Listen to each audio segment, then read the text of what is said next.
اگر آپ چاہتے ہیں کہ ہماری ویڈیو بر وقت آپ تک پہنچ جائیں تو ہمارے چینل کو سبسکرائب کر کے بیل آئیکن کے بٹن کو دبا دیں اور ہمیں لائک بھی کر لیں۔ رب اشرح لي صدری ويسر لي امری واحلل عقدۃ من لسانی یفقہوا قولی۔ آپ تمام حضرات و خواتین کو خوش آمدید۔ یہ اتفاق ایسا ہے کہ یہ پہلا موقع نہیں ہے جب مجھے یہ سعادت نصیب ہو رہی ہے کہ میں اس کورس کو لوگوں تک پہنچاؤں۔ ابتدا اس کی کئی برس، میرا خیال 10 برس پہلے کی بات ہے، شاید اور زیادہ ہو گیا ہو۔ اس کورس کا سلسلہ میں نے اپنے بیسمنٹ میں شروع کیا تھا اور تقریباً 2-2.5 سال یہ سلسلہ چلتا رہا، اور اس کے بعد پھر اختتام پذیر ہوا۔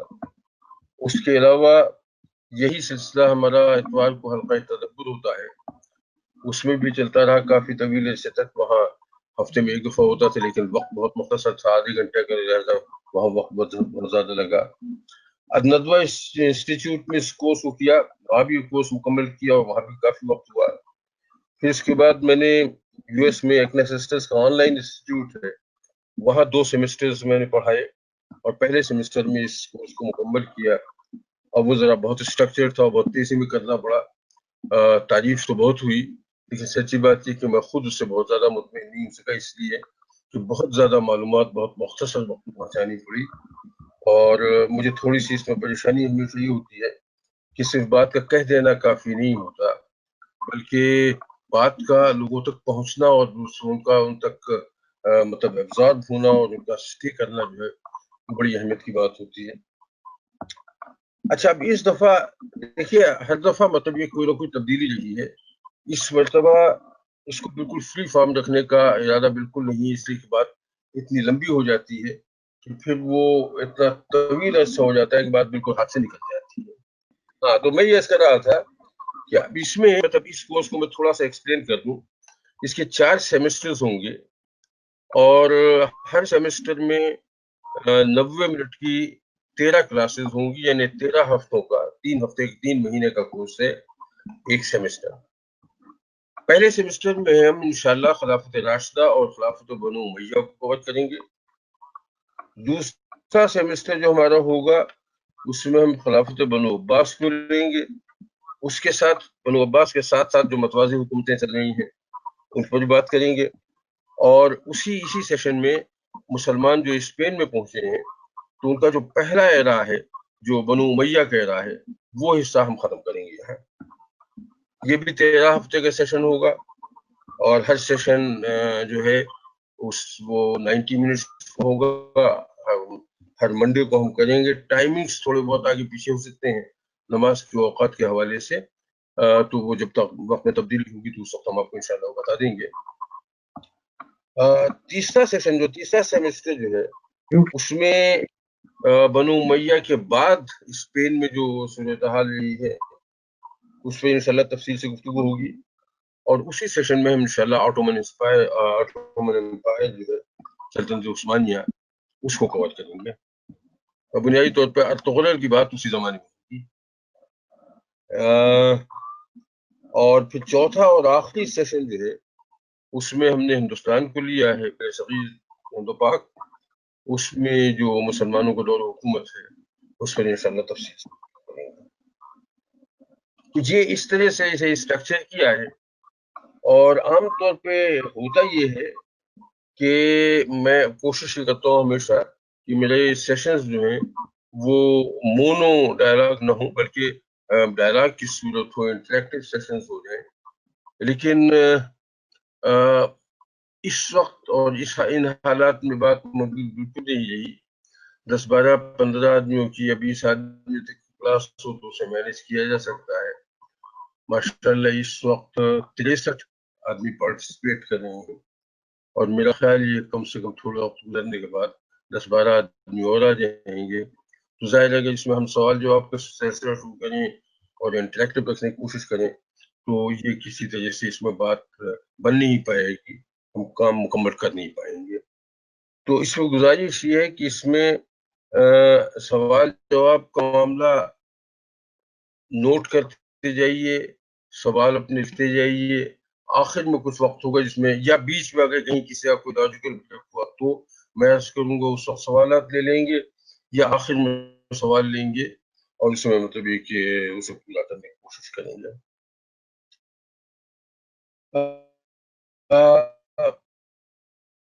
وحید بھائی سی آئی کے بارے میں کافی تفصیل سے گفتگو کر چکے ہیں.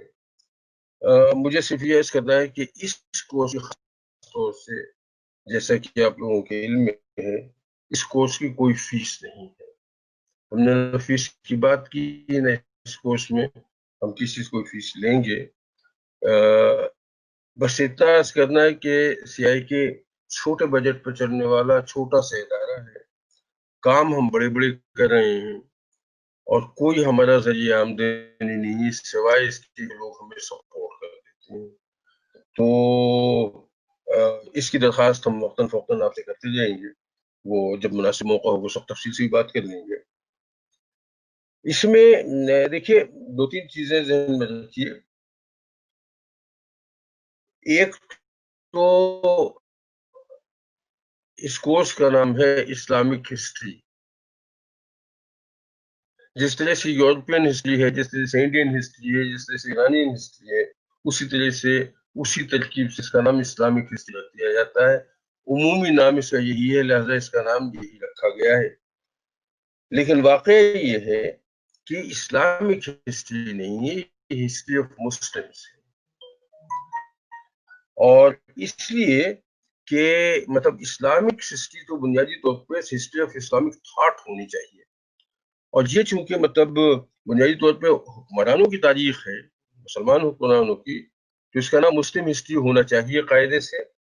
لیکن ایک جو کنونشن ہے ہسٹری نیمنگ کا اس کنونشن فالو کرتے ہوئے ہمیں ہمیشہ اسلامک ہسٹری کہتے ہیں. ذہن میں رکھنا چاہیے کہ اسلامک ہسٹری اور مسلم ہسٹری میں ایک ڈسٹنکشن ہے وہ کم سے کم آپ کے علم میں ضرور ہونا چاہیے.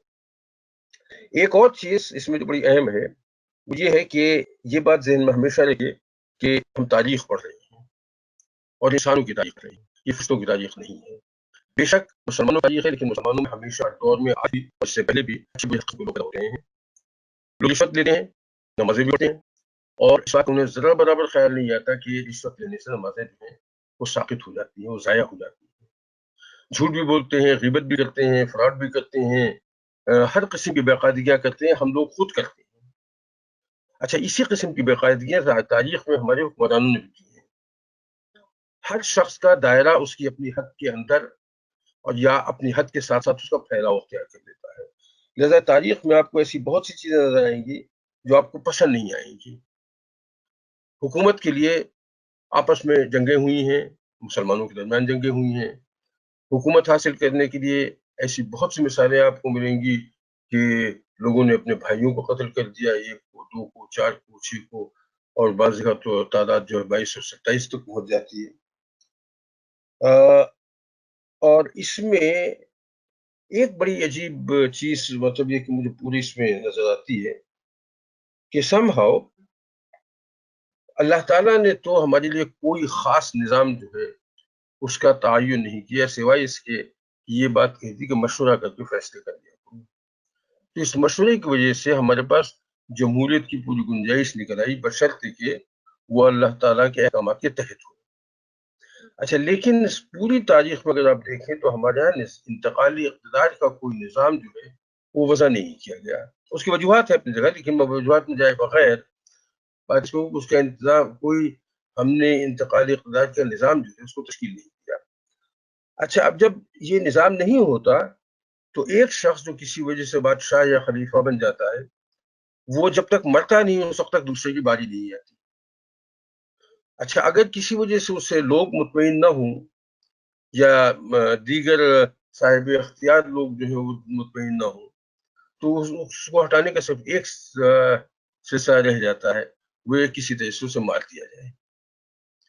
ظاہر کوئی بڑی اچھی بات نہیں ہے لیکن ایسا ہوتا ہے اور ایسا ہوا ہے اور ایسا ریپیٹڈلی ہوتا رہا ہے. اور اگر ایسا کوئی نظام ہم نے تشکیل نہ دے دیا یا رائج نہ کر دیا ان تمام جگہوں پہ جہاں بادشاہت موجود ہے اس وقت بھی تو ایسا ہوتا رہے گا. تو یہ نظام جو مطلب اس وقت رائج ہے دنیا میں جمہوریت کے نظام یہ بہت آئیڈیل نظام نہیں ہے، یہ ہم سب جانتے ہیں بہت آئیڈیل نظام نہیں ہے، لیکن بہرحال مطلب یہ کہ اس میں ایک تو اسلامی روح مشورے کی بھی آ جاتی ہے، اور دوسری اس میں ایک پرامن انتقالی اقتدار کا سلسلہ موجود ہے۔ میں اکثر سوچتا ہوں کہ حضرت عثمان رضی اللہ تعالیٰ عنہ 12 سال تک انہوں نے خلافت کی، اور 12 سال بعد انہیں شہید کر دیا گیا۔ اگر اس وقت کوئی نظام ایسا ہوتا کہ 5 سال بعد دوبارہ انتخابات ہو جاتے، اور اگر منتخب ہو جاتے تو ٹھیک ہے، منتخب نہ ہوتے تو کوئی اور ان کی جگہ لے لیتا، تو ایسی صورت میں شاید اس سانحے کی نوبت نہ آتی۔ تو کہنے کا مقصد یہ ہے کہ چونکہ انتقالی اقتدار کا کوئی نظام ہمارے یہاں وضع نہیں کیا جا سکا، اس لیے تاریخ میں آپ کو بہت سے نامناسب اور ایسے واقعات نظر آئیں گے جنہیں پڑھ کے تکلیف ہوتی ہے، اور خاص طور سے اس لیے تکلیف ہوتی ہے کہ مسلمانوں کا کیا ہوا کام ہے۔ اس کی کوئی جسٹیفیکیشن نہیں ہے، کوئی جسٹیفیکیشن اس کی نہیں ہے کہ آپ نے اتنے آدمیوں کو قتل کر دیا حکومت حاصل کرنے کے لیے۔ لیکن جس طرح سے رشوت کے لیے کوئی جسٹیفیکیشن نہیں ہے، جس طرح سے فورجری کے لیے کوئی جسٹیفیکیشن نہیں ہے، جس طرح سے چوری کے لیے کوئی جسٹیفیکیشن نہیں ہے، اسی طرح سے اس کے لیے بھی کوئی جسٹیفیکیشن نہیں ہے۔ مشکل یہ ہے کہ ہم ان تمام جسٹیفیکیشن کے نہ ہونے کے باوجود یہ چیزیں کرتے رہتے ہیں، ہم اپنی حد میں کرتے ہیں اور بادشاہ اپنی حد میں کرتے ہیں۔ ایک اور بات جو تاریخ کے حوالے سے مستقل ذہن میں رہنی چاہیے، وہ یہ کہ تاریخی واقعات جو ہیں ان کی تصدیق کا معاملہ جو ہے وہ ذرا ٹیڑھا ہے۔ دیکھیے ہمارے ہاں 2 اعتبارات سے تصدیق کا معاملہ رکھا گیا ہے۔ ایک تو وہ سلسلہ رکھا گیا ہے جو احادیث کے سلسلے میں کیا ہے، اس میں ایک ایک حدیث کس نے بیان کی، کہ اس کی تھیم کیا ہے، یعنی جو کیا کہتے ہیں اسے روایت اور قرائت کا سلسلہ پورا اس میں رکھا گیا ہے، اور اس میں انتہائی چھان پٹک کے ساتھ کوشش کی گئی ہے کہ جو چیز بالکل وہ حدیث میں ریکارڈ ہو سکے۔ اور اسی حوالے سے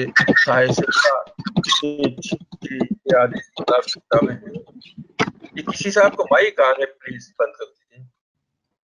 تو میں اس کہہ رہا کہ اسے یہ دیکھ لیجیے کہ اس حوالے سے حدیث کے سلسلے میں بڑی احتیاط کی گئی، اور علماء کرام نے، محدثین نے اس میں کمزور احادیث، ضعیف احادیث کو آئیڈینٹیفائی کر دیا، اور جو جھوٹی احادیث تھیں ان کو بھی الگ کر دیا۔ اور یہ ممکن اس لیے ہو سکا کہ اس میں ایک باقاعدہ ایک سسٹم بنایا گیا کہ کس طرح سے حدیث کس چھلنی سے گزار کے اور کیسے مطلب کہ وہ صحیح کے درجے پہ پہنچیں گی، اور اگر صحیح کے درجے پہ نہیں بھی پہنچ سکتی تو بھی ان کا ذوف کس درجے کا ہوگا۔ تاریخ کے معاملے میں یہ احتیاط کوئی نہیں کر سکا، اور یہ احتیاط شاید کی جا سکتی بھی نہیں، اس لیے کہ اگر تاریخ میں ایسا کیا جائے تو بہت سے معاملات جو ہیں وہ ریکارڈ ہو ہی نہ سکیں۔ تاریخ کے معاملے میں بہت سی چیزیں ایسی صرف روایت کے طور پہ آتی ہیں، اس کی تصدیق نہیں ہوتی۔ ایک عرصہ گزرنے کے بعد اگر وہ روایت مضبوط ہوتی ہے تو وہ قائم رہ جاتی ہے، اگر روایت مضبوط نہیں ہوتی تو خود بخود سائڈ لائن ہو جاتی ہے۔ لیکن جو قائم رہ جاتی ہے اس کے بارے میں بھی 100% تیقن کے ساتھ کہنا کہ یہ جو ہے یہی ایک معاملہ ہے جو درست ہے، یہ بات نہیں کہی جا سکتی۔ لیکن بہرحال تاریخ ریکارڈ ہوئی ہے، لوگوں نے اسے دیکھا ہے، لوگوں نے اسے کہا ہے، اور اس پر کسی نے اعتراض نہیں کیا، کوئی مطلب یہ کہ ڈسپیوٹڈ معاملہ نہیں آیا۔ جہاں جہاں ڈسپیوٹڈ معاملات آئے وہاں ان کو ریکارڈ کر دیا گیا ہے، تو اس میں تھوڑا سا بڑا معاملہ ثوابدید کو ہو جاتا ہے۔ پھر یہ بات بھی ذہن ہے کہ عموماً تاریخ جو ہے وہ فاتحین لکھواتے ہیں، تو جو فاتحین تاریخ لکھواتے ہیں تو ظاہر ہے مطلب کہ اس میں اس بات کی پوری گنجائش ہے کہ اس کا ورژن وہ آئے جو پسند کیا جاتا ہے فاتح کی جانب سے۔ تو تاریخ میں ریلائبلٹی کا معاملہ جو ہے وہ مطلب کویسچنیبل بھی ہے، لیکن ظاہر ہے جو تاریخ ہمارے پاس اویلیبل وہی تاریخ ہمارے پاس اویلیبل ہے، اس کو حدیث کے معیار پر رکھنے کی کوشش نہ کی جائے۔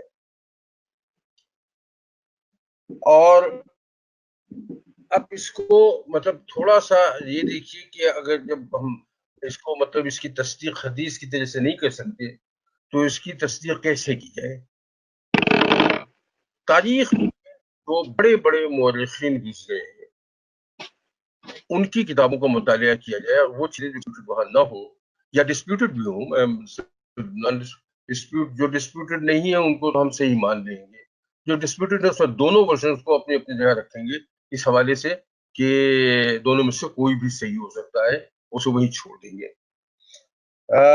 یہ کورس جو ہے، اس کورس کے سلسلے میں بہت سی کتابوں سے مدد دی گئی ہے، یعنی میرے پاس جو کتابیں میرے سامنے موجود ہیں لائبریری میں اور رہتی ہیں میرے مطالعے میں، اس میں طبقات ابن سعد ہے، اس میں تاریخ ابن کثیر ہے، تاریخ طبری ہے، تاریخ ابن خلدون ہے، تاریخ مسعودی ہے، تاریخ فرشتہ ہے، لیکن یہ ساری تاریخ اگر آپ اٹھا کے دیکھیں اور انہیں پڑھنے کی کوشش کریں تو ان میں پریزنٹ کرنے کا انداز کچھ ایسا ہے کہ چیزیں بہت مربوط نہیں مل پاتی، واقعات صحیح مل جاتے ہیں، آپ ریفرنس کے طور پر تلاش کریں تو وہاں سے تصدیق یا تردید بھی ہو سکتی ہے، لیکن جس طرح سے مربوط طریقے سے ہم تاریخ کو پڑھنا اور سمجھنا چاہتے ہیں اس مربوط طریقے سے وہاں تاریخ نہیں ملتی۔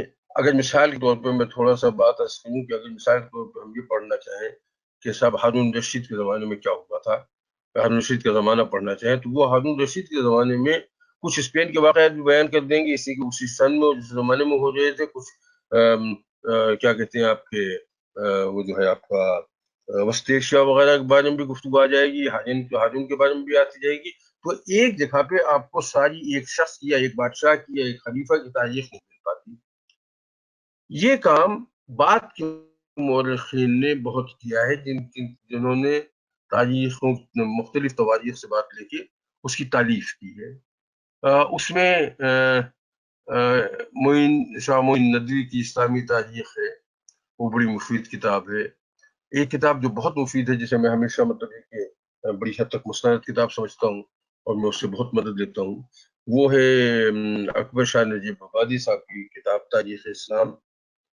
یہ 3 جلدوں میں ہے اور مختصر تاریخ ہے، تفصیل کے لیے آپ دیگر کتابوں کی طرف جا سکتے ہیں، لیکن مجموعی طور پہ پڑھنے کے لیے، تاریخ پڑھنے کے لیے یہ بہت مفید کتاب ہے۔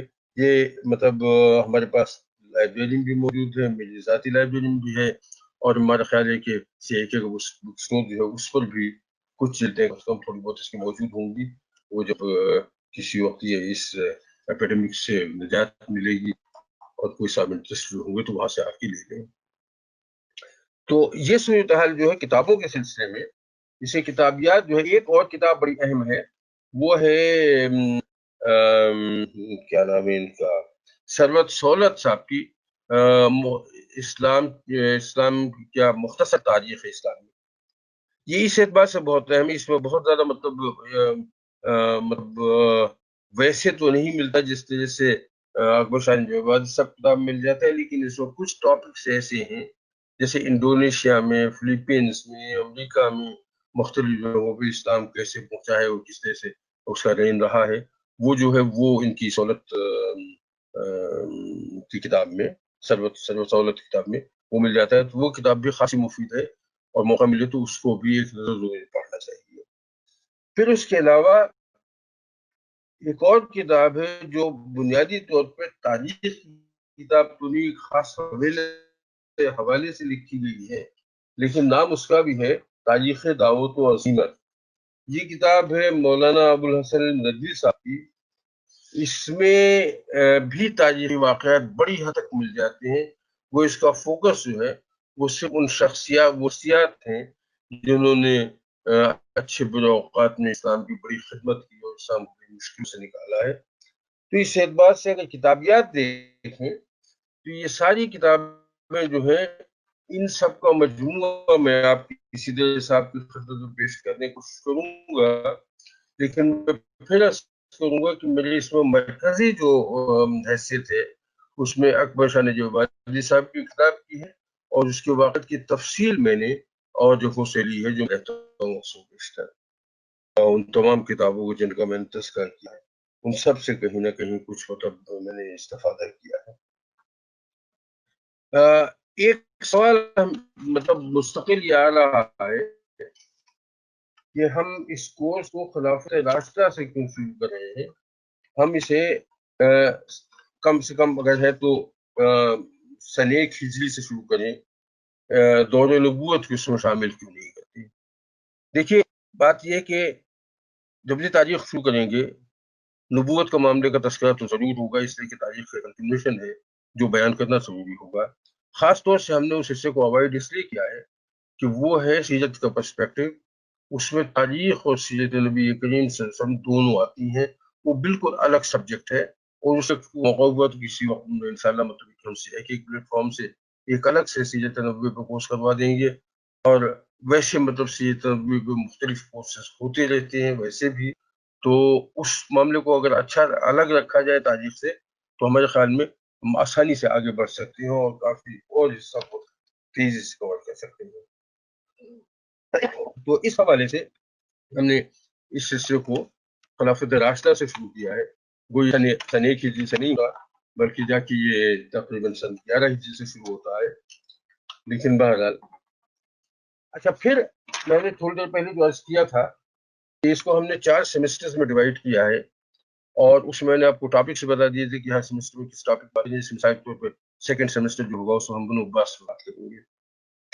اچھا، یہ عباس بات کریں گے، بات میں نے کہہ تو دی، اس لیے کہ بڑا پیریڈ جو ہے تقریباً 534 سال کا بنو عباس کا دور ہے حکومت کا، خلافت کا، جو بغداد میں مرکزی حکومت تھی. حالانکہ اس کے بعد پھر ان کی حکومت وہاں مصر میں بھی قائم ہوئی. وہ برائے نام تھی لیکن بہرحال نام کے لیے تو تھی. لیکن یہ 534 سال جو بغداد میں کیا کہتے ہیں، ہاں بغداد میں جہاں مرکز رہا، اس میں یہ خیال ہے کہ درمیان میں اور حکومتیں بھی رہی ہیں. مطلب اگر آپ کے ذہن میں ہو تو غزنوی بھی اسی زمانے میں تھے، غوری بھی اسی زمانے تھے، سلجوق بھی تھے، اتابک تھے، ایوبی تھے، مملوک تھے، خوارزمی تھے، بعد منگول بھی آئے، سامانی خاندان بھی تھا، صفاری خاندان بھی تھا، بویدی بھی تھے، اور سلجوق میں تذکرہ شاید کر چکا ہوں، سلجوق بھی تھے. تو یہ سارے قرامتہ بھی تھے، فاطمی حکومت بھی تھی. تو یہ سارے جو ادوار ہیں یہ بنو عباس کے دور ہی میں رہے ہیں. تو جب ہم بات کریں گے بنو عباس کی تو صرف اصل میں چونکہ بنو عباس کا دور ہے کنٹینیوشن کے لحاظ وہاں تو ٹھیک ہے، لیکن یہ کہ اس دور میں انشاءاللہ کوشش یہ ہوگی کہ مختصر نہیں صحیح لیکن ان تمام متوازی حکومتوں کے بارے میں گفتگو ہوتی ہے. میں نے جو اس سے پیرل گورنمنٹس کی بات کی اس میں میرا اشارہ اسی طرف تھا. اور اسی دوران میں مطلب یہ کہ جو ہمارے یہاں بہت بڑا ایک فرقہ مطلب وجود میں آیا شیعہ اسلام کا، تو اس کے جو مطلب میجر فرقے ہیں، میں بہت تفصیل میں اسے نہیں اس لیے کہ یہ کئی والوں سے نازک معاملہ بھی ہے، لیکن اس کی بڑی بڑی شاخیں جو ہیں اس کے بارے میں ضرور گفتگو ہوگی کہ وہ مطلب کہ بڑی بڑی شاخیں کیسے بنی اور ان کی تاریخ کیا ہے بنیادی طور پہ. ایک اور چیز ذہن میں رکھ لیجیے کہ اس پورے معاملے میں مجھے نہیں معلوم کہ ہمارے پاس اتنا وقت ہوگا کہ ہم تفصیل گفتگو کر سکیں یا نہ کر سکیں، لیکن بڑی بڑی عظیم شخصیات بھی اس دوران میں پیدا ہوئی. میں جب شخصیات کی بات کر رہا ہوں تو اس میں علماء بھی ہیں، فقہ بھی ہیں، اس میں محدثین بھی ہیں، صوفیہ بھی ہیں، اس میں سائنسٹسٹ بھی ہیں، اس میں علم نجوم کی جاننے والے بھی ہیں. تو جب ہم بات یہ کہتے ہیں کہ ایک زمانے میں پوری دنیا پہ عالم اسلام جو ہے وہ ماڈرنائزیشن کے حوالے سے راج کر رہا تھا، تو ظاہر ہے اس زمانے میں ہم کہتے یہ ہیں کہ تمام سائنسی تحقیقات جو ہیں پوری اس علاقے میں ہو رہی تھی. ظاہر جب سائنسی تحقیقات اس علاقے میں ہوتی ہیں سائنسی شخصیات بھی اسی زمانے میں یہاں پیدا ہوئی، اور وہ مطلب ان کا تذکرہ ہونا چاہیے، بار بار ہونا چاہیے. کوشش کروں جتنے حصے کو میں کور کر سکوں اتنا ضرور کروں، لیکن ہو سکتا ہے اس علاقے میں کچھ کیسا رہ جائے، اس لیے کہ میں نہیں کہہ سکتا کہ ہمارے پاس وقت کی گنجائش دے گا یا نہیں دے گا.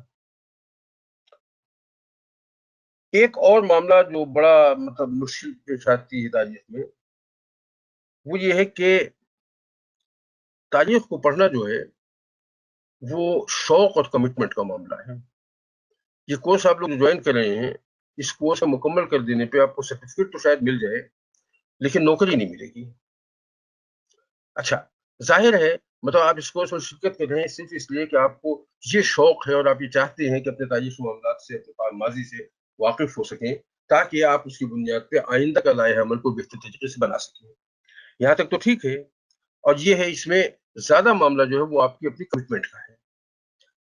تاریخ کے پروگرام میں دلچسپی پیدا کرنا جو ہے وہ ایک حد تو ممکن ہے لیکن ایک حد سے آگے نہیں جا سکتی ہے. میں کچھ بھی کر لوں، میں آپ کو ارطغرل کے بارے میں تاریخ پڑھا سکتا ہوں، میں اس میں کسی حلیمہ سلطان کو پیدا نہیں کر سکتا. میں اس میں اس کے جو دوسرے تھے تورگت اور آئکس کے، اس کی داستان میں اسے نہیں بیان کر سکتا. تاریخ میں اسی کہیں کوئی ریکارڈ نہیں.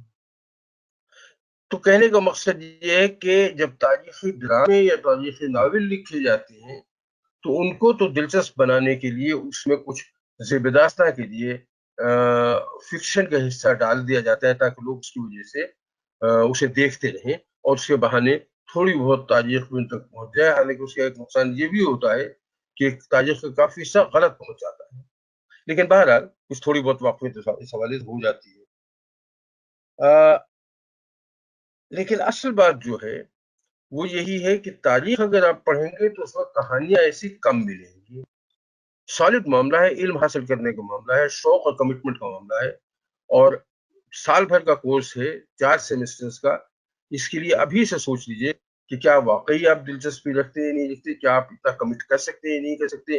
ایک آدھ کلاس کا ناغہ ہو جانا اور بات ہے، لیکن کیا مطلب یہ کہ آپ پورے سال کے لیے، بلکہ پورے سال سے زیادہ لگ جائے گا بیسیکلی اس سے کہ اگر 52 ویکس کا کورس ہے تو ظاہر ہے کہیں نہ کہیں گیپ ضرور آئیں گے. رمضان کے 4 ہفتے آئیں گے، وہ اس میں ہم سے نہیں کر سکیں گے. کبھی کسی لانگ ویکینڈ کی وجہ سے، کبھی کسی اور وجہ سے اس میں ساتھ رہیں گے. تو یہ ایکچولی سال بھر سے زیادہ ہو جائے گا. میں نہیں کہہ سکتا سال بھر سے کتنا زیادہ ہوگا. تو کیا اتنا معاملہ جو ہے اس قدر آپ کے پاس کمٹمنٹ ہے یا نہیں ہے، یہ ابھی سے سوچ لیجیے. اس لیے کہ ہوتا یہ ہے کہ اگر آپ کلاس شروع کریں گے اور بیچ میں چلے جائیں گے ویسے تو ظاہر ہے زبردستی نہ میں روک سکوں گا نہ زبردستی آپ کو روکا جا سکتا ہے. لیکن ہوگا یہ کہ آپ ادھورا علم لے کے اٹھیں گے اور اس کی بنیاد پہ جو نتائج کرنے کی کوشش کریں گے وہ نتائج اکثر بیشتر درست نہیں ہوں گے. اور آپ اپنے طور پہ سمجھتے رہیں گے کہ میں نے تو بالکل درست کیا ہے، اس لیے کہ میں تاریخ پڑھ چکا ہوں. اس میں یہ ذہن میں رکھیے کہ کمٹمنٹ ہونا چاہیے پورا. اور آج اگر 72 آدمی اس میں شریک ہیں تو اگر 72 نہ صحیح تو کم سے کم مطلب یہ کہ 50-60 تک اس کورس کے آخر تک موجود رہنے چاہیے. تو مطلب یہ کہ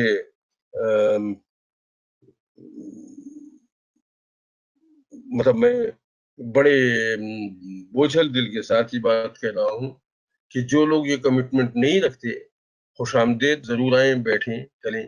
لیکن یہ کہ یہ بھی ذہن میں رکھیں کہ کمٹمنٹ کا اس بات کا کوئی فائدہ نہیں ہے. کچھ مشکلیں آتی ہیں تاریخ میں، کچھ جینوین مشکلات آتی ہیں. ایک تو جب آپ تاریخ پڑھتے ہیں، دیکھیے جغرافیائی حدود جو ہیں وہ تاریخ کے ساتھ ساتھ تبدیل ہوتی رہتی ہیں. آج جب آپ بات کرتے ہیں کہ صاحب ماوراء نہر کا علاقہ جو ہے اس میں فلاں صاحب کی حکومت تھی، تو آپ کو پتہ ہی نہیں کہ ماوراء نہر ہے کیا ہے. کہ اس زمانے میں یہ بالکل ایسی ہی نون علاقہ تھا جیسے آج آپ کے پاس واشنگٹن، نیو یارک یا ٹورنٹو یا اس قسم کی جگہ ہیں. لیکن اگر اس وقت آپ جی ٹی اے کہتے ہیں تو آپ سب کے ذہن میں آ جاتا ہے کہ جی ٹی اے سے مراد جو ہے وہ ٹورنٹو خاص اور اس کے آس پاس کے کئی شہر ملا کے اسے گرینڈ ٹورنٹو ایریا کہا جاتا ہے. لیکن اگر آج سے 200 سال بعد اس بات کا تذکرہ ہو اور اس وقت اس کی ترتیب چینج ہو چکی ہو تو اس کو سمجھانا بڑا مشکل ہے. تو جو جنگوں میں جو نام آئیں گی وہ ایسے علاقوں کے ہوں گے جن میں سے اکثر جو ہوگا نام ہم آج جانتے ہی نہیں. میں نے ماوراء نہر کا نام لیا تھا. اب یعنی بہت سی چیزوں کے بارے میں تو بتانا بھی مشکل ہوتا ہے، لیکن اس میں یہ سمجھیے کہ تاجکستان اور ازبکستان اور کرغزستان اس کے یعنی تاجکستان اور ازبکستان تو پورے ہیں. کرغزستان کا کچھ تھوڑا سا حصہ ہے اور قازقستان کا تھوڑا سا حصہ ہے. یہ سب ملا کے مطلب یہ کہ اس وقت ماوراء النہر کا علاقہ کہلاتا تھا. اسی کو ہم وسط ایشیا بھی کہتے ہیں.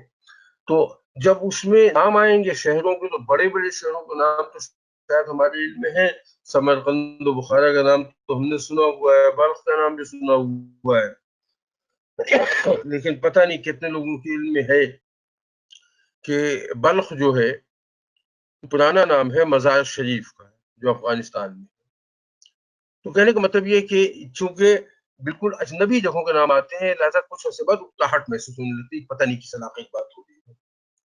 اور بالکل اسی طرح سے خاص طور سے اسلامی تاریخ میں جب نام سامنے آتے ہیں تو نام ریپیٹ اتنے ہوتے ہیں کہ وہ بالکل کچھ سمجھ میں نہیں آتا کہ ہم کہاں کس کے بارے میں بات کر رہے ہیں۔ فلاں بن فلاں، فلاں بن فلاں، یزید بن ولید، ولید بن یزید، یزید بن ولید بن یزید، ولید بن یزید بن ولید۔ تو اس قسم کے جب تھوڑا سا دو چار دفعہ ایسا معاملہ آئے تو اکتاہٹ پیدا ہوتی۔ اس میں اس کا بڑا آسان طریقہ ہے، اور میں کوشش کروں گا کہ اس کا آسان طریقہ ناموں کے حوالے سے آپ تک پہنچا دوں۔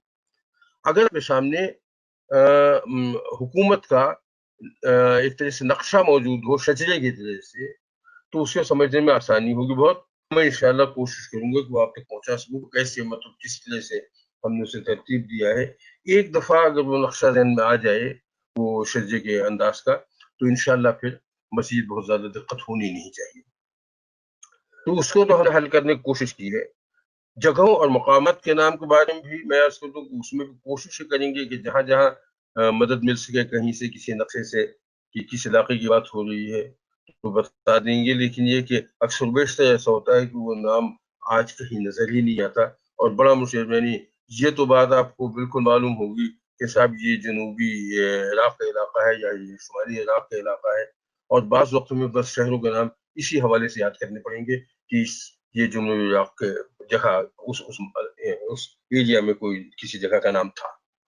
تو یہ دو چیزیں واقعتاً مشکل ہوتی ہیں خاص طور سے اسلامی تاریخ میں، ایک تو ناموں کا معاملہ اور دوسرے مقامات کا معاملہ۔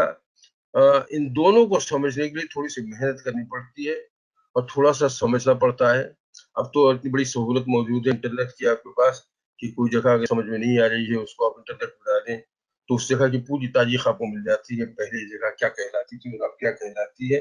لیکن وہ بھی مکمل نہیں ہے، مجھے اس میں بھی دقت ہوتی ہے کبھی بات، لیکن بڑی حد تک اس سے مدد مل جاتی ہے۔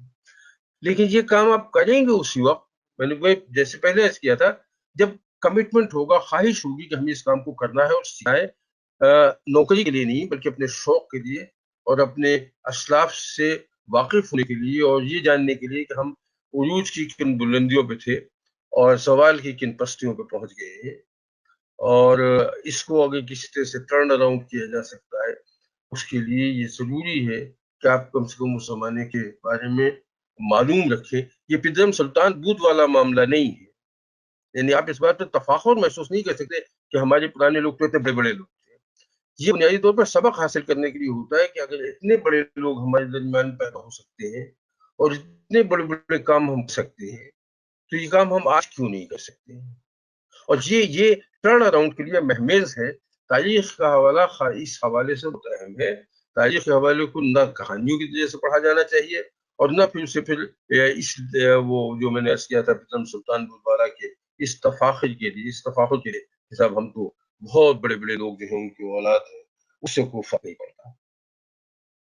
آخری بات اپنے بارے میں کرنی ہے، مجھے معلوم ہے کہ اس موقع پہ اس محفل میں بہت سے افراد ایسے موجود ہیں جو تاریخ کے حوالے سے بھی اور دیگر علوم کے حوالے سے بھی مجھ سے کہیں زیادہ معلومات اور علم رکھتے ہیں۔ میں ان تمام حضرات کا خصوصاً شکر گزار ہوں کہ انہوں نے وقت نکالا ہے اور یہاں شرکت کر رہے ہیں۔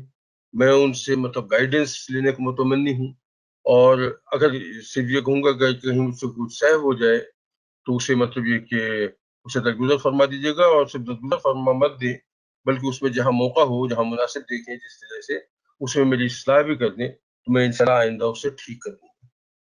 یہ تو سب یہ اتنا حصہ تو تاریخ کے پڑھنے سے پہلے کا معاملہ تھا کہ یہ ساری چیزیں ذہن میں ہونی چاہیے، تب پھر ہم اس کے بعد کہیں آگے چل سکتے ہیں کہ ہم تاریخ پڑھیں تو کیا پڑھیں اور کیسے پڑھیں اور کیوں پڑھیں۔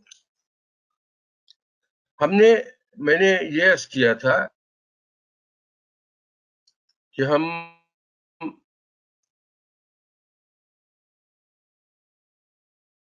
ایک منٹ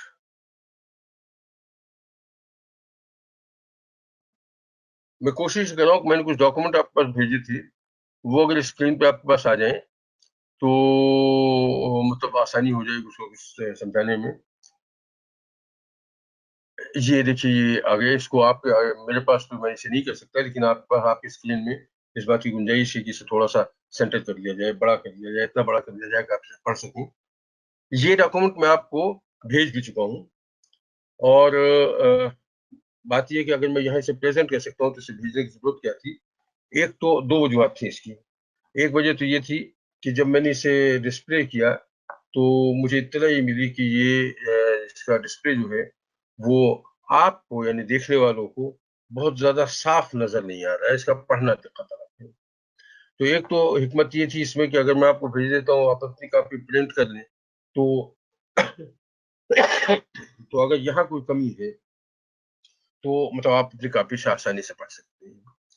اچھا، دوسری بات اس میں یہ تھی کہ یہ ڈاکومنٹ اگر آپ یہاں پڑھ بھی لیں اور سمجھ بھی لیں تو تھوڑی دیر بعد، ایک دن بعد، 2 دن بعد، ہفتے 2 ہفتے 3 ہفتے بعد یہ بالکل ذہن سے نکل جائے گا. یہ کبھی کسی کو یاد نہیں رہتا، اور اس کا یاد رکھا جانا ضروری نہیں ہے. علم کے لیے ایک بات ہمیشہ یاد رکھیں کہ علم کا یہ مطلب نہیں ہے کہ آپ کو ہر چیز معلوم. علم کا اصل بنیادی مطلب یہ ہے کہ آپ کو کچھ بنیادی چیزیں معلوم ہیں، اور جو چیزیں آپ نے کبھی پڑھی تھی یاد نہیں ہے، آپ کو یہ معلوم ہے کہ وہ کہاں سے حاصل کی جا سکتی ہے. تو اگر اس کی آپ پراپر فائل بنا لیجئے، کچھ نوٹس اس کے ساتھ لیتے جائیں تو یہ آپ کو ایک پرماننٹ ریکارڈ ہو جائے گا، اور انشاءاللہ مطلب یہ کہ کسی بھی موقع پہ آپ کی میموری کو ریوائو کرنے میں بہت کام آ سکے گا. یہ جو میں نے مطلب یہ کہ یہ چیز جو آپ دیکھ رہے ہیں یہاں پہ، یہ تھوڑا سا میں اس کو نیچے لے جاؤں. یہ ہے شجرہ نبی کریم صلی اللہ علیہ وسلم کا، اور یہ تو آپ سب کے علم میں ہے کہ حضرت ابراہیم علیہ السلام کی اولادوں میں سے جو حضرت اسماعیل تھے ان کا سلسلہ اس علاقے میں چلا ہے، اور ہمارے نبی کریم صلی اللہ علیہ وسلم جو ہیں وہ بھی انہی کی نسل میں سے تھے. اور ان کی نسل میں ایک صاحب عدنان تھے، تو ان سے نسل آگے چلی تو یہ عدنانی قبیلہ ایک جیسے کہلاتا ہے. لیکن قبیلوں کے نام درمیان میں امپورٹنٹ لوگوں کے ساتھ ساتھ تبدیل ہوتے رہے ہیں. یعنی ایک صاحب اس دوران میں ایسے گزرے ہیں جن کا نام تھا فہر بن مالک. یہ فہر بن مالک یہ قریش کے نام سے مشہور ہوئے، اور ان کی تمام اولاد جو ہے وہ قریشی کہلائی ہے.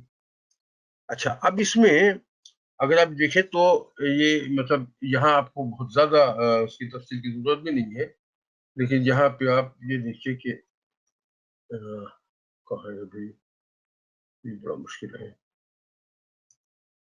یہ فہر بن مالک جو ہیں ان کے بیٹے غالب، غالب کے بیٹے لوئی، لوئی کے بعد کعب کے بعد مرہ، مرہ کے بعد کلاب، کلاب کے بعد قصی. قصی بن کلاب جو ہیں وہ اس عرب کی تاریخ میں بہت اہم شخصیت اس حوالے سے تھے کہ انہوں نے سب سے پہلے ریاست کی بنیاد رکھی، یعنی ریاست کا نظام جو ہے وہاں قائم کیا. اور ریاست کا نظام جب میں قائم کرنے کی بات کر رہا ہوں تو انہوں نے باقاعدہ مطلب یہ کہ مختلف انتظامات کے سلسلے میں مختلف شعبوں کا تعین کیا. انہی کے زمانے میں چاہے زمزم جو ہے وہاں چاہے زمزم جو ہے وہ دوبارہ دریافت ہوا، جس کو پاٹ دیا گیا تھا اس سے پہلے.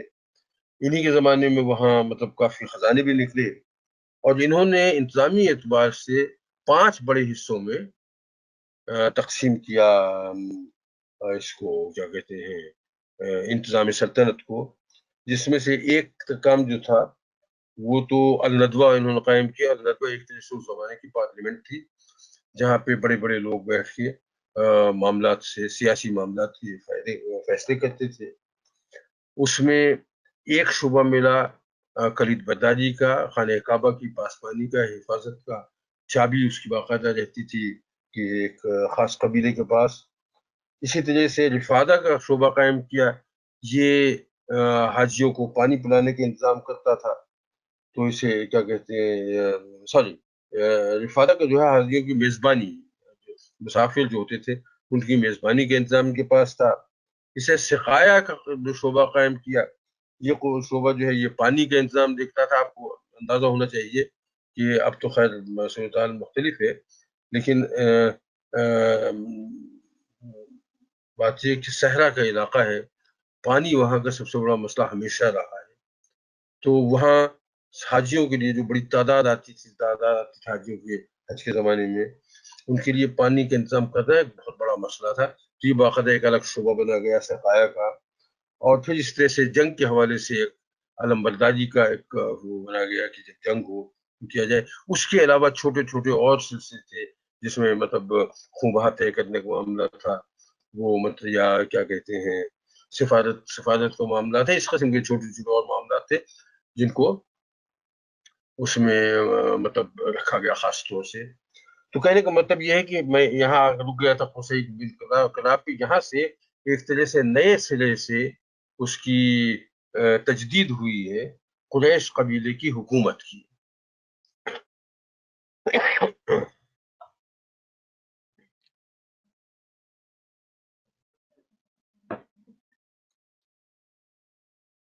Excuse me. اچھا، پھر ان کے کئی بیٹے تھے، میں نے سب کا نام یہاں نہیں لکھا ہے، جتنی مجھے ضرورت رہی اس مضمون کے حوالے سے. ان کے بیٹے تھے ابن مناف، ان کے بیٹے تھے ہاشم. ہاشم کے سلسلے سے یہاں بنو ہاشم کی بنیاد پڑی. ان کی اولاد جو ہے بنو ہاشم کہلائی. ان کی ہاشم کی اولاد جو تھی وہ عبد المطلب صاحب تھے، جو نبی کریم صلی اللہ علیہ وسلم کے دادا تھے. آپ کے والد کا نام عبداللہ تھا. تو اس طرح سے یہ سلسلہ ہے نبی کریم صلی اللہ علیہ وسلم کے شجرے کا اس حد تک جس تک ہم تاریخ کے حوالے سے اس وقت آنا چاہتے ہیں. ظاہر سے آگے ابراہیم تک بھی پہنچتا ہے اور اس اوپر بھی جائے گا، لیکن یہ باقی سب کی آتھینٹسٹی کے بارے میں کویسچنس ہیں جو گفتگو کی جا سکتی ہے. لیکن اتنا حصہ جو ہے یہ بالکل یقین طور پر درست ہے. اچھا، اب نبی کریم صلی اللہ علیہ وسلم جو ہے ان کو نبوت ملی. 13 برس انہوں نے نبوت کے بعد مکہ میں گزارے، اور 13 برس مکہ میں گزارنے کے بعد حالات کچھ ایسے ہوئے کہ آپ مکہ میں پھر رہ نہیں سکے، اور پھر آپ کو ہجرت کرنا پڑی. اور مدینہ میں آپ کو مطلب موقع ملا کہ آپ وہاں آئیں اور وہاں کے اسلام کو کسی طرح سے فروغ دے سکیں. اچھا، اب اس پورے معاملے میں یہ دیکھیے کہ 10 سال تک آپ مدینہ میں رہے، نبی کریم صلی اللہ علیہ وسلم خود. اس 10 سال کے دوران آپ اللہ کے نبی تو تھے ہی، نبی آخر الزماں تھے، لہٰذا آپ پہ جو لوگ مسلمان تھے ان کے لیے لازم تھا کہ وہ آپ صلی اللہ علیہ وسلم پہ ایمان ضرور لائیں. ٹھیک ہے.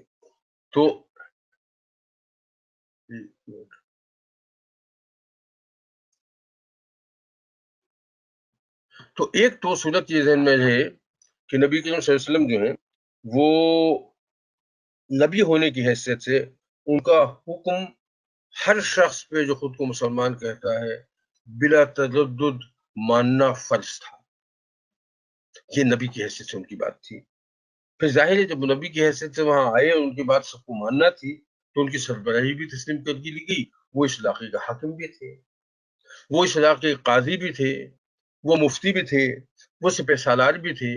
تو جتنے فیصلے تھے وہ کار نبوت کا حصہ سمجھے گئے. اور اس سلسلے میں کبھی کسی نے دنیاوی معاملات میں کبھی کبھار لوگوں نے مشورہ دینے کی ضرورت تو ضرور کی ہے، لیکن آپ کے حکموں کے اوپر اپنی بات اوپر رکھنے کی کوشش کبھی نہیں کی گئی. اور جی ایسا ہی ہونا چاہیے تھا. ظاہر انبیاء کا مقام یہی ہوتا ہے. اور اس میں جو آپ کو مطلب جو جو جو دوسرے لوگوں پہ جو ایک بہت بڑی فوقیت تھی کہ جس حوالے سے میں انتظامی حوالے سے بات کر رہا ہوں، نبوت کے حوالے سے جو فوقیت تھی اس پر تو کوئی گفتگو کر ہی نہیں سکتے، لیکن انتظامی حوالے سے جو آپ کی فوقیت تھی وہ یہ تھی کہ اگر کبھی کسی معاملے میں آپ نے کوئی ایسا فیصلہ کر دیا یا آپ نے کوئی ایسا عمل کر لیا جو کسی طرح سے اللہ تعالیٰ نے محسوس کیا کہ اس میں کسی تبدیلی کی یا اس میں کسی اصلاح کی ضرورت ہے تو فوری طور پر وہی کا نزول ہو گیا. آپ نے شہد کھانا چھوڑ دیا، سورہ تحریم کا نزول ہو گیا. آپ نے مطلب یہ کہ جنگ بدر میں قیدی جو ہے ان کو چھوڑ دیا فدیہ لے کے. اس سلسلے میں آیات نازل ہو گئی، وہی نازل ہو گئی۔ اس طرح سے آپ نے کسی شخص پہ توجہ نہیں دی، تو مطلب کہ اس میں یہ ہوا کہ آپ صلی اللہ علیہ وسلم کو مطلب عبس و تولى والی آیت نازل ہوئی، اور وہی کے ذریعے آپ کو مطلب یہ کہ آپ کو یعنی صحیح بات جو ہے وہ پہنچا دی گئی۔ کسی جگہ آپ ایسی خاص مشکل میں پڑ گئے کہ کچھ مایوسی کی کیفیت جو ہے تاریخ ہونے لگی، تو اللہ تعالیٰ نے قرآن مجید میں ایک جگہ نہیں، دو جگہ نہیں، 2500 جگہ بات آپ کو ملے گی کہ بہت سے معاملات اللہ تعالیٰ نے قرآن مجید میں فرمائے ہیں جس میں آپ کا دل بڑھایا ہے، آپ کو حوصلہ دیا ہے، آپ سے یہ کہا گیا ہے کہ یہ مایوسی کوئی بات نہیں ہے۔ تو وہی آ جاتی تھی جب نبی کریم صلی اللہ علیہ وسلم کو ضرورت ہوتی تھی۔ کچھ معاملات ایسے تھے جیسے زہاد کا معاملہ تھا، آپ کے سامنے مسئلہ آیا، آپ پاس کوئی حل نہیں تھا، آپ اس کا کوئی جواب نہیں دے سکے، قرآن آیت نازل ہو گئی، قد سمع اللہ قول التي تجادلك في زوجها وتشتكي الى اللہ، تو کیا مشکل ہے۔ تو بات یہ کہ ایسی صورت میں اس بات کو ذہن میں رکھیے کہ وہی آ جاتی تھی، وہی کا نزول ہو جاتا تھا نبی کریم صلی اللہ علیہ وسلم کے مسائل کو حل کرنے کے سلسلے میں، ان کو مطلب کہ ان کو ہدایت دینے کے سلسلے میں، ان کی مختلف جو کیفیتیں گزرتی تھیں ان کیفیت کو سالو کرنے کے سلسلے میں آپ صلی اللہ علیہ وسلم پہ مطلب یہ کہ ہدایت ملتی رہتی تھی وہی سے۔ اچھا، ظاہر ہے ایسا نہیں ہے کہ نبی کریم صلی اللہ علیہ وسلم جو ہے وہ تدبر سے کام نہیں لیتے تھے، اپنی عقل سے کام نہیں لیتے تھے، یقیناً وہ فیصلے کرتے تھے، لیکن ان کا کوئی فیصلہ جیسے اللہ تعالیٰ نے فرمایا ہے کہ ما ينطق عن الهوى، آپ کی کوئی گفتگو، کوئی فیصلہ اللہ تعالیٰ کی مرضی کے خلاف نہیں ہوتا تھا۔ تو لیکن اس کا یہ مطلب میں نے عرض کیا کہ اس کا مطلب یہ نہیں ہے کہ آپ تدبر سے کام نہیں لیتے تھے، عقل استعمال نہیں کے بالکل کرتے تھے، اور اس پر اللہ تعالیٰ کی مدد بھی شامل رہتی تھی، وہی بھی شامل رہتی تھی، اور ظاہر ہے نبی تھے تو جو اعتماد کا درجہ نبی کریم صلی اللہ علیہ وسلم کو حاصل تھا وہ انبیاء کے علاوہ کسی اور کو حاصل ہو ہی نہیں سکتا، اس لیے کہ جب آپ کسی نبی پہ ایمان لے آتے ہیں تو ظاہر ہے پھر اس کے بعد اس بات کی گنجائش قطعاً نہیں رہ جاتی کہ آپ یہ کہہ سکیں کہ صاحب اتنی بات تو میں مانوں گا اور اتنی بات نہیں مانوں گا، وہ اعتماد آپ کو کرنا پڑتا ہے، اور وہ اعتماد آپ کو ایسی صورت میں بھی کرنا پڑتا ہے جب کسی وجہ سے آپ اس فیصلے سے بہت زیادہ مطمئن نہ ہوں۔ اچھا، کسی فیصلے سے بہت زیادہ مطمئن نہ ہوں تو بھی آپ کو ماننا پڑتا ہے۔ تو میں ابھی اس پر بھی آؤں گا کہ کون سے معاملات ایسے تھے جس سے آپ کے دل مطمئن لوگوں کو نہیں ہوئے، لیکن آپ کا فیصلہ تھا، اسے لوگوں نے تسلیم کیا۔ تو اب جب آپ صلی اللہ علیہ وسلم کا انتقال ہو گیا تو بڑی مشکل پیش آ گئی۔ ایک تو یہ سمجھیے کہ میں نے آپ جتنی نگاہ آپ کی تاریخ پہ ہے، کسی بھی تاریخ پہ یا اپنے زمانے پہ یا لوگوں پہ یا شخصیات پہ، جب کوئی بہت بڑی شخصیت جو ہے، چاہے وہ کسی ملک کا حکمران ہو، چاہے کوئی بہت بڑا اسکالر ہو، اور چاہے کسی بھی شعبے میں بہت بڑا آدمی جو ہے وہ اس دنیا سے چلا جائے، تو اس شعبے کا عموماً شیرازہ بکھر جاتا ہے۔ بہت بڑا بادشاہ چلا گیا، اس کے 4-6 جرنیلز میں آپس میں لڑائی شروع ہو گئی، اس کے 4-6 بیٹوں میں آپس میں لڑائی شروع ہو گئی، یا تو ملک طوائف الملوکی کا یا خانہ جنگی کا شکار ہو گیا، یا کسی ایک نے باقی سب کو شکست دے کے حکومت دوبارہ اپنی قائم کر لی، اور اگر ایسا کر لیا تو حکومت کا وہ اس خاندان کی حکومت کا سلسلہ چلتا رہا، اگر ایسا نہیں ہوا تو بات ہاتھ سے نکل گئی۔ یہ کسی بھی بڑی شخصیت کے بعد یہ صورتحال ضرور پیدا ہوتی ہے عام طور پہ کہ اس کے جو نائبین ہیں، چونکہ نائب ایک نہیں ہوتا، کئی نائب ہوتے ہیں، ان میں سے بہتوں کو یہ خیال ہوتا ہے کہ میں مطلب یہ کہ صلاحیت کے اعتبار سے باقی سب لوگوں سے بہتر ہوں، لہٰذا کسی بھی جگہ ایسا ہو کہ بہت بڑی شخصیت چل جائے تو اس کے نائب کا مسئلہ ایک اصولی طور پہ ایک جھگڑے کا باعث ہوتا ہے۔ ایک تو سب سے بڑا مسئلہ یہ سامنے آیا، تو اس وقت کسی صاحب کا مائک آن ہے، چیک کر لیجیے جس کا مائک آن ہے اس کا آپ میں دیکھتا ہوں مائک کس کا آن ہے، میں نام دوں گا تو اگر آپ لوگ ناراض نہیں. اچھا خیر، تو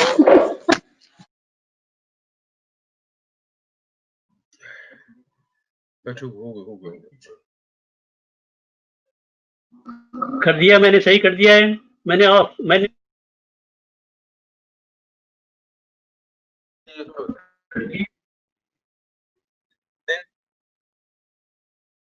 نہیں ٹھیک ہے. وہ خرم صاحب آئے تھے یہ بتانے کے لیے کہ آپ کس طرح سب کو کر سکتے ہیں، لیکن بہرحال دیٹس اوکے. تو یعنی بڑی اچھی بات یہ ہے کہ مجھے مدد مل جاتی ہے. اچھا خیر، میں یہ کہہ رہا تھا کہ ایسی صورت ہو تو اس میں مذہبی انتقال اقتدار کو کیسے کیا جائے، کس طرح سے دوسرا شو کو ریکارڈ کرے، یہ ایک سب سے بڑا ایشو تھا نبی کریم صلی اللہ علیہ وسلم کے انتقال کے فوراً بعد. اور اس حوالے سے بھی کہ ظاہر ہے اتنی بڑی شخصیت کا انتقال ہوا تھا، ایک ایسی شخصیت انتقال ہوا تھا جن سے لوگ محبت کرتے تھے، اور محبت کا معیار وہ تھا کہ اپنے بال بچوں، اپنے ماں باپ، اپنے بھائی بہنوں سے اپنی جان سے بڑھ کر محبت کرتے تھے.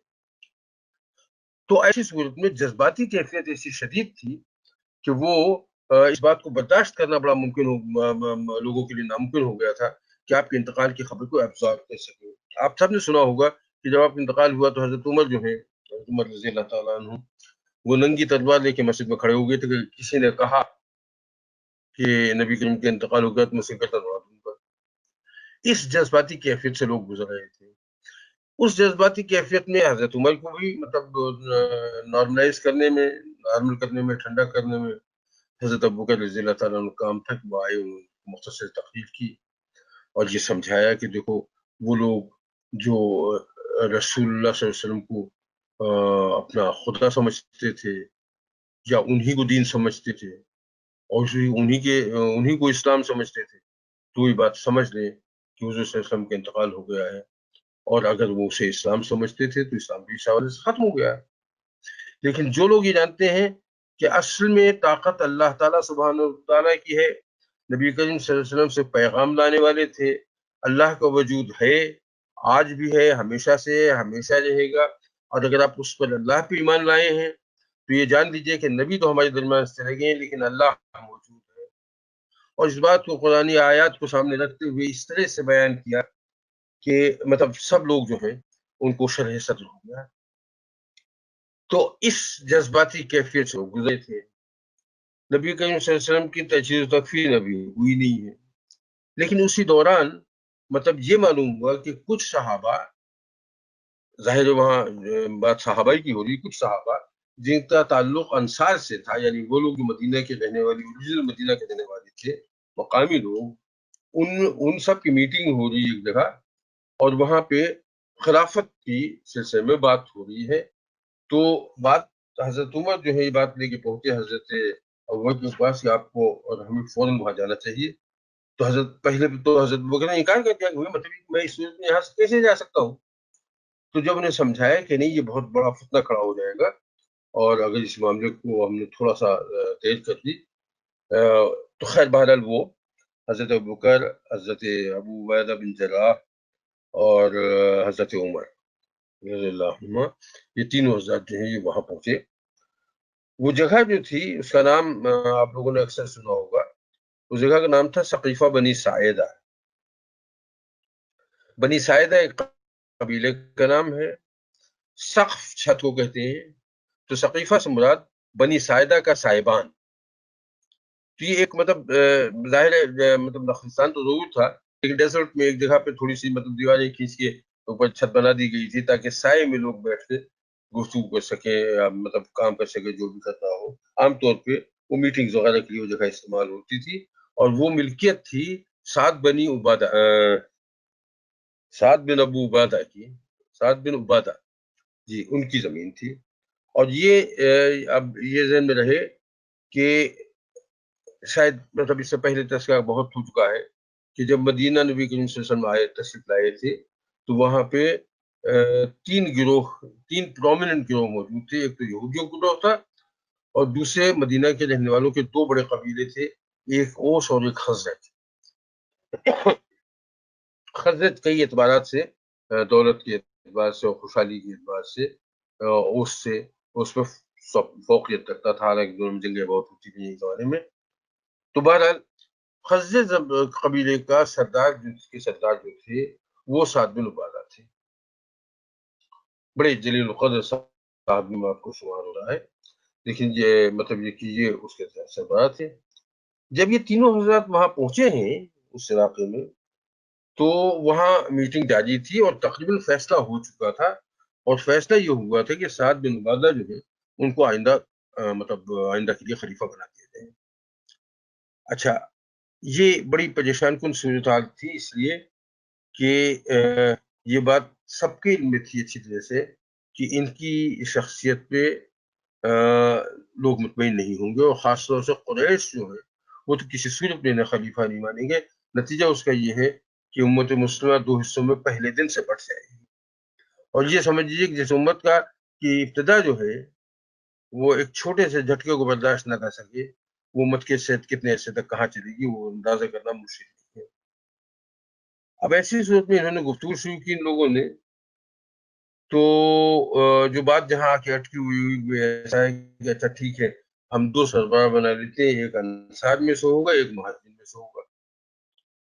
ظاہر یہ صورتحال بھی کسی طرح سے قابل قبول نہیں تھی. تو اس پر حضرت ابوبکر نے ایک چھوٹی سی تقریر کی، انہیں سمجھایا کہ دیکھو ایسا ہے کہ نبی کریم صلی اللہ علیہ وسلم نے بشارت دے چکے ہیں کہ خلافت جو ہے اب میرے بعد قریش کو ملے گی اور وزارت جو ہے انصار کو ملے گی. اور اس بات میں انہوں نے حدیث کا حوالہ دیا، نبی کریم صلی اللہ علیہ وسلم کے فرمان کا حوالہ دیا، اور اس کے ساتھ یہ تجویز پیش کی کہ دیکھو تمہارے سامنے ابو عبیدہ بن جراح ہے، تمہارے سامنے حضرت عمر موجود ہے، یہ دونوں بڑے جلیل القدر صحابہ میں سے، ایسا کوئی شک نہیں کہ دونوں بڑے جلیل القدر صحابہ میں سے تھے. تو بڑے جلیل القدر صحابہ میں سے ہیں، تم ان میں سے کسی کو خلیفہ منتخب کر لو، اور وزارت جو ہے وہ بے شک انصار کے پاس رہے گی. لیکن پھر حضرت عمر فوراً کھڑے ہوئے کہ نہیں، آپ کی موجودگی میں تو یہ بات کسی اور کے لیے مناسب ہے ہی نہیں، اور میں تو آپ کے ہاتھ میں بیعت کرتا ہوں. یہ کہہ کے انہوں نے بیعت کی، اور اس کے بعد پھر دیکھتے ہی دیکھتے تمام لوگوں نے بیعت کر دی.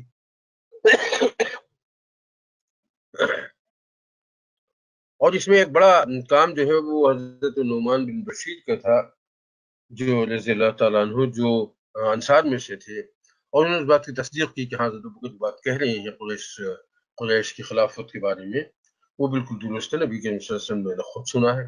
اور اس بات کو انہوں نے لوگوں نے تسلیم کر لیا، اور تسلیم کرنے کے بعد اس کو کیا کہتے ہیں اس معاملے کو ختم کر دیا گیا. حضرت ابوبکر صدیق رضی اللہ عنہ خلیفہ چن لیا گیا.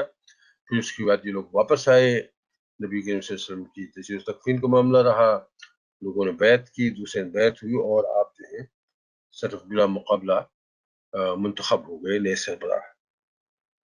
اچھا، لیکن سربراہ منتخب ہو جانا مسئلے کا حل نہیں تھا، یہ صرف ایک مسئلے کا حل تھا کہ جو انتشار فوری طور پہ نبی کریم صلی اللہ علیہ وسلم کی روانگی اور ان کے انتقال سے ہو گیا تھا، پیدا ہو گیا تھا، اس مسئلے کو کیسے حل کیا جائے. الحمدللہ وہ مسئلہ تو بڑی خوبصورتی سے اور بڑے اچھے طریقے سے حل ہو گیا، لیکن مسائل کے پہاڑ سامنے موجود ہیں. کیونکہ مدینہ میں بھی یہ فساد ہوتے ہوتے رہ گیا کہ خلیفہ کون بنے گا، لہذا جیسے ہی پورے عرب میں معلوم ہوا لوگوں کو کہ اب نبی کریم صلی اللہ علیہ وسلم نہیں رہے ہیں، تو بنیادی احکامات جو ہیں ان سے بھی لوگوں نے گریز کرنے کی کوشش کی، اور اس حد تک کوشش کی کہ جنگ تک کرنے کو تیار ہوئی. جو بڑے بڑے مسائل حضرت ابوبکر رضی اللہ تعالیٰ کو جن کا سامنا کرنا پڑا، اس میں سے یہ سمجھ لیجیے کہ ایک تو جھوٹے نبیوں کا معاملہ تھا، کذاب نبی کئی پیدا ہو گئے تھے. 4 کا نام ہمارے سامنے آتا ہے، جن میں سے ایک کا تو ایک کو تو سزا دے دی گئی تھی، اس کی جان گئی تھی. نبی کریم صلی اللہ علیہ وسلم کے بیماری کے زمانے میں ہی آپ حیات تھے، اس وقت یمن میں اسود بن عنسی تھا، اس کو تو قتل کر دیا گیا تھا. لیکن 3 اور باقی تھے، مسیلمہ کذاب تھے، طلیحہ بن اسید تھے، اور تھے نہیں بلکہ تھا کہنا چاہیے، میں شاید ان کے لیے احترام کی گنجائش نہیں ہے. اور تیسرا سجاح بنت الحرس، یہ خاتون تھی، کوئی نبیہ ہونے کا دعویٰ کیا تھا. اور جب میں نے اسود انسی کا تذکرہ کیا یمن کے حوالے سے، تو اس میں بھی ایسا تھا کہ اس وقت اسے قتل کر دیا گیا تھا اور معاملات کافی قابو میں آ گئے تھے. لیکن جیسے ہی آپ صلی اللہ علیہ وسلم کے انتقال کی خبر پہنچی تو وہاں کے لوگ پھر مطلب یہ کہ بغاوت پہ آمادہ ہو گئے اور مرتد ہو گئے. تو ایک تو یہ فوری طور پہ ہوا کہ جھوٹے نبی جو ہیں ان کو کیسے مینج کیا جائے. دوسرا ایشو جو آیا وہ یہ آیا کہ اسلام میں بنیادی ارکان میں سے نماز کے ساتھ زکوٰۃ جو ہے وہ بھی فرض کی گئی ہے مسلمانوں پہ. اب زکوٰۃ کا معاملہ یہ ہے کہ آج بھی آپ دیکھتے ہیں کہ بہت سے صاحبان حیثیت جو ہے وہ زکوٰۃ دیتے ہوئے بہت کتراتے ہیں، اسی سے بظاہر لگتا ہے ایسا کہ مال جا رہا ہے، حالانکہ اللہ تعالیٰ کا وعدہ یہ ہے کہ زکوٰۃ سے مال گھٹتا نہیں، یہ بڑھتا ہے. لیکن بہرحال چونکہ آپ کا ہاتھ سے کیش نکلتا نظر آتا ہے، لہذا آج بھی لوگ جو ہیں وہ بہت پریشان ہوتے ہیں اس کی طرف سے، اور زکوٰۃ دینے کو سے وہ اوائڈ کرنے کی کوشش کرتے ہیں. اس وقت کی صورت یہ تھی کہ چونکہ مرکزی بیت المال تھا اور ساری زکوٰۃ جو حکومت اکٹھا کرتی تھی، اور اس کے بعد پھر اس کو مطلب مستحقین میں تقسیم کیا جا سکتا تھا، جو مدارتین تقسیم کیا جاتا تھا. تو ایسی صورت میں حکومت کے خزانے میں بیت المال میں ساری زکوٰۃ جمع کی جاتی تھی. لیکن کچھ لوگوں نے ابتدان اور ان کا دیکھی اور لوگوں نے، اور ہوتے ہوتے تقریباً سارے عرب نے، بڑے بڑے قبائل جتنے تھے سب نے زکوٰۃ دینے سے انکار کر دیا. تو ایک یہ مسئلہ کھڑا ہوا، اب اس پر کیا کر دیا، میں اس کی تفصیل میں بعد میں جاؤں گا. تیسرا ایشو یہ تھا کہ نبی کریم صلی اللہ علیہ وسلم میں ایک جنگ کے لیے آپ صلی اللہ علیہ وسلم نے ایک لشکر بھیجا تھا، اگر آپ کو یاد ہو، جنگ موتا کے لیے. اور وہ لشکر جو ہے وہ بڑی مشکل سے وہاں سے اس کے آدمی جان بچا کے واپس آئے تھے. وہ لشکر تھا جس میں نبی کریم صلی اللہ علیہ وسلم کے بڑے بیٹے جو تھے زید بن حارثہ وہ سربراہ بنائے گئے تھے. اور نبی کریم صلی اللہ علیہ وسلم نے کہہ دیا تھا کہ اگر زید شہید ہو جائیں تو جعفر طیار، جعفر ابن ابی طالب کے حضرت علی بھائی جو ہیں یہ اس لشکر کے سردار ہوں گے. اگر وہ بھی شہید ہو جائیں تو عبداللہ بن رواحہ رضی اللہ تعالیٰ عنہ وہ لشکر کے سردار ہوں گے. نبی کریم 3 نام لے کے خاموش ہو گئے تھے. اچھا، وہاں ہوا یہی کہ 800 آدمی تھے جو تقریباً 1,00,000 آدمیوں کے گھیرے میں آ گئے. اچھا، اب ظاہر ہے مطلب بڑی مشکل صورتحال تھی. حضرت زید بن حارثہ شہید ہو گئے.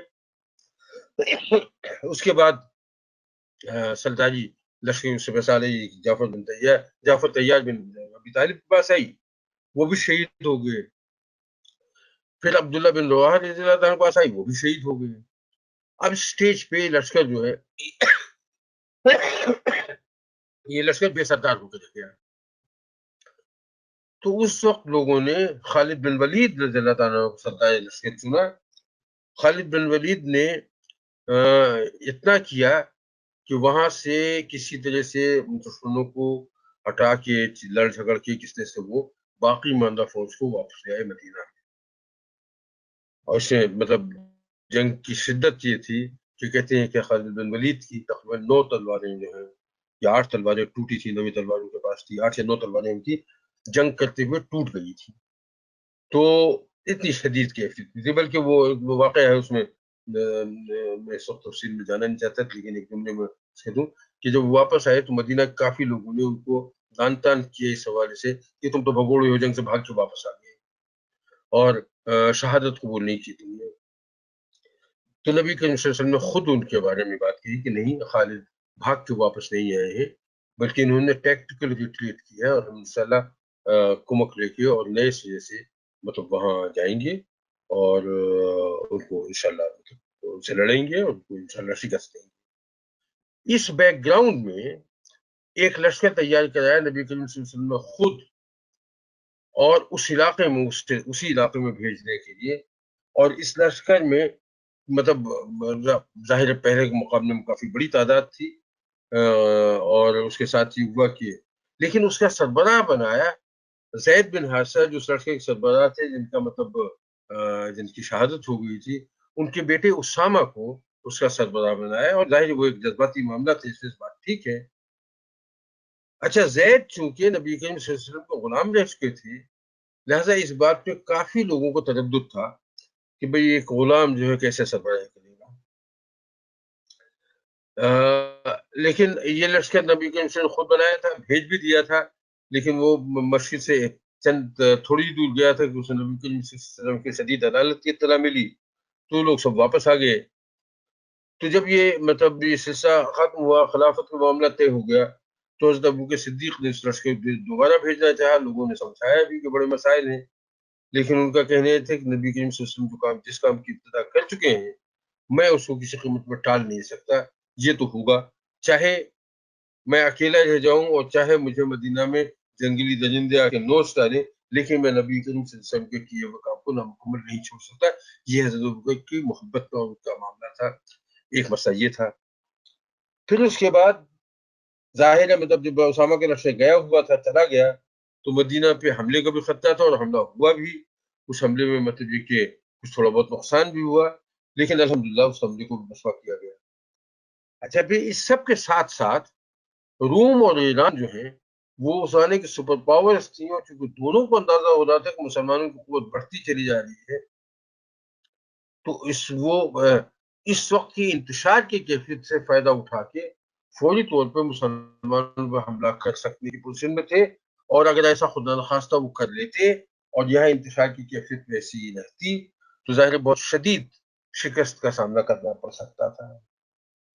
اچھا، پھر آخری بات اس سلسلے میں جو مسئلہ کے بعد سامنے سب سے بڑا مسئلہ تھا، وہ یہ ہے کہ نبی کریم صلی اللہ علیہ وسلم تو رخصت ہو گئے تھے، وحی آنے کا سلسلہ بھی ختم ہو گیا تھا، جو وحی نازل ہو چکی تھی وہ موجود تھی، لوگوں کی سینوں میں موجود تھی یا مختلف جگہوں پہ موجود تھی، اس حوالے سے کہ وہ جو ہے کہیں کاغذ پہ لکھی تھی، کہیں پتھر پہ لکھی تھی، کہیں ہڈیوں پہ لکھی تھی، بین الدفتین موجود نہیں تھی، ایک دو جلدوں کے اندر، یعنی دو دفتیوں کے درمیان جو کتاب کی ہوتی، کتابی شکل میں موجود نہیں تھی۔ تو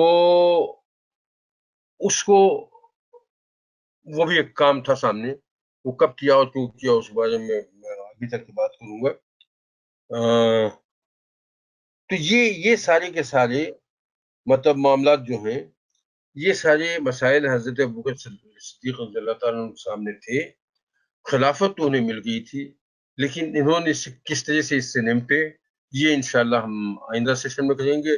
8:20 ہو رہے ہیں، تقریباً 10 منٹ باقی ہیں ہمارے سیشن کے لیے، اور میں فلور اوپن کر رہا ہوں، اگر کوئی سوال ہو تو اس دوران میں یہ میں ریکارڈنگ بند کر رہا ہوں۔ جی ریکارڈنگ میں